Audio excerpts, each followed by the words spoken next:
मेरा आपकी कृपा से सब काम हो रहा है।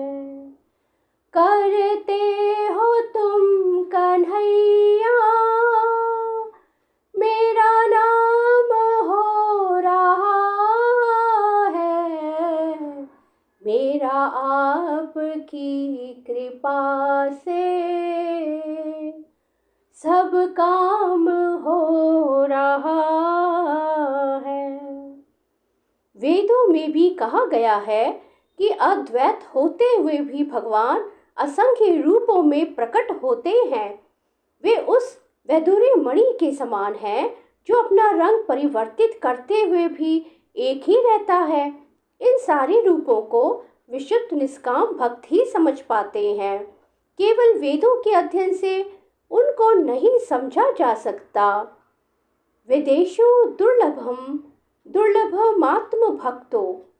अर्जुन जैसे भक्त कृष्ण के नित्य सखा हैं और जब भी भगवान अवतरित होते हैं तो उनके पार्षद भक्त भी विभिन्न रूपों में उनकी सेवा करने के लिए उनके साथ साथ अवतार लेते हैं। अर्जुन ऐसा ही भक्त है और इस श्लोक से पता चलता है कि लाखों वर्ष पूर्व जब भगवान कृष्ण ने भगवद गीता का प्रवचन सूर्यदेव विवस्वान से किया था तो उस समय अर्जुन भी किसी भिन्न रूप में उपस्थित था। किंतु भगवान तथा अर्जुन में यह अंतर है कि भगवान ने यह घटना याद रखी किंतु अर्जुन इसे याद नहीं रख सका।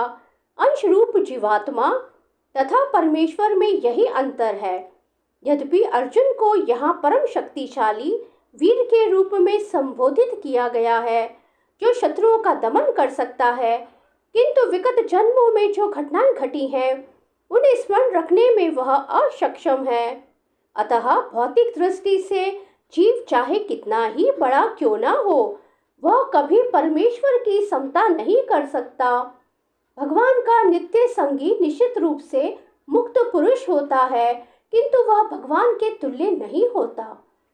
ब्रह्म संहिता में भगवान को अच्युत कहा गया है, जिसका अर्थ होता है कि वे भौतिक संपर्क में रहते हुए भी अपने को नहीं भूलते। अतः भगवान तथा जीव कभी भी सभी तरह से एक समान नहीं हो सकते। भले ही जीव अर्जुन के समान मुक्त पुरुष क्यों ना हो, यद्यपि अर्जुन भगवान का भक्त है, किंतु कभी कभी वह भी भगवान की प्रकृति को भूल जाता है। किंतु देवी कृपा से भक्त तुरंत भगवान की अच्युत स्थिति को समझ जाता है, जबकि अभक्त या असुर इस दिव्य प्रकृति को नहीं समझ पाता। फलस्वरूप गीता के विवरण आसुरी मस्तिष्कों में नहीं चढ़ पाते। कृष्ण को लाखों वर्ष पूर्व संपन्न कार्यों की स्मृति बनी हुई है, किंतु अर्जुन को स्मरण नहीं है। यद्यपि अर्जुन तथा कृष्ण दोनों ही शाश्वत स्वभाव के हैं। यहाँ पर हमें यह भी देखने को मिलता है कि शरीर परिवर्तन के साथ साथ जीवात्मा सब कुछ भूल जाता है, किंतु कृष्ण सब स्मरण रखते हैं क्योंकि वे अपने सच्चिदानंद शरीर को बदलते नहीं।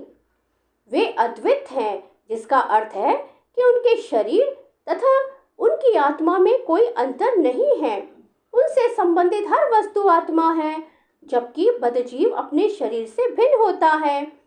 चूंकि भगवान के शरीर तथा आत्मा अभिन्न है, अतः उनकी स्थिति तब भी सामान्य जीव से भिन्न बनी रहती है। जब वे भौतिक स्तर पर अवतार लेते हैं, असुर गण भगवान की इस दिव्य प्रकृति से तालमेल नहीं बैठा पाते।